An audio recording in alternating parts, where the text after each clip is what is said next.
teman-teman, perkenalkan nama saya Kamila Rihu, NPM 24103611. Saya mahasiswa kelas 2024N. Saya membuat video untuk tugas akhir mata kuliah psikologi pembelajaran. Baik, di sini saya akan menjelaskan tentang teori kognitif. Teori kognitif adalah pendekatan dalam psikologi yang menekankan pentingnya proses mental dalam memahami bagaimana manusia belajar, berpikir, mengingat, dan memecahkan masalah. Berbeda dengan teori lainnya, yaitu teori behavioristik, yang lebih menyoroti perilaku yang tampak akibat stimulus dan lingkungan, teori kognitif memandang manusia sebagai makhluk aktif yang secara internal memproses informasi sebelum meresponnya. Dalam konteks ini, belajar dianggap sebagai perubahan dalam struktur kognitif seseorang akibat mengalami pemahaman baru. Salah satu tokoh utama teori kognitif adalah Jean Piaget yang mengembangkan teori perkembangan kognitif anak dalam 4 tahap, yaitu sensorimotor, praoperasional, operasional konkret, dan operasional formal. Jean Piaget memperkenalkan konsep penting seperti skema, asimilasi, akomodasi, dan akulturasi. Selain itu, Lev Vygotsky berkontribusi melalui teori sosiokultural yang menekankan bahwa perkembangan kognitif sangat dipengaruhi oleh interaksi sosial dan budaya.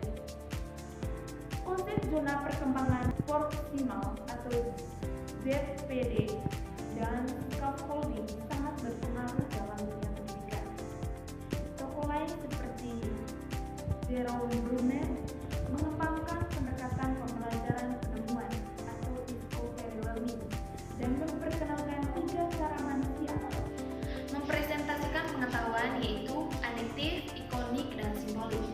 Albert Bandura melalui teori kognitif sosialnya menyoroti pentingnya belajar melalui observasi dan peniruan atau modeling, serta memperkenalkan konsep afikasi diri atau self-afikasi.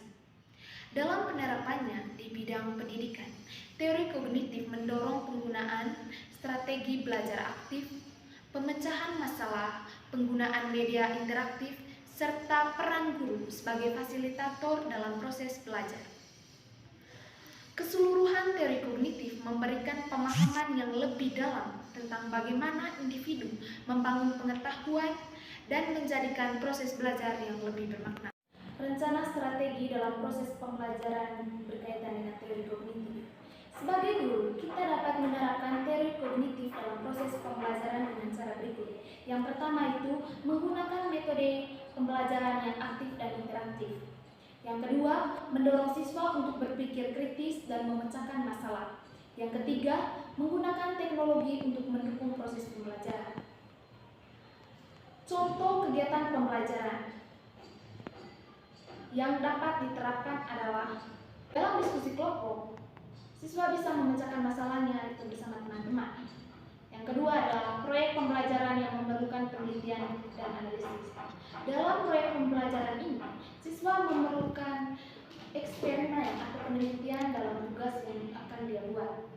Yang ketiga adalah penggunaan aplikasi pembelajaran untuk mendukung proses pembelajaran. Di sini penggunaan aplikasi sangat dibutuhkan dalam proses pembelajaran.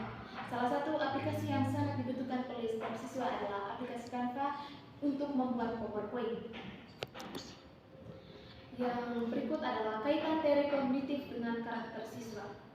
Teori kognitif dapat membantu kita memahami karakter siswa yang berbeda-beda. Misalnya, siswa yang memiliki gaya belajar visual dapat dibantu dengan menggunakan media visual dalam proses pembelajaran.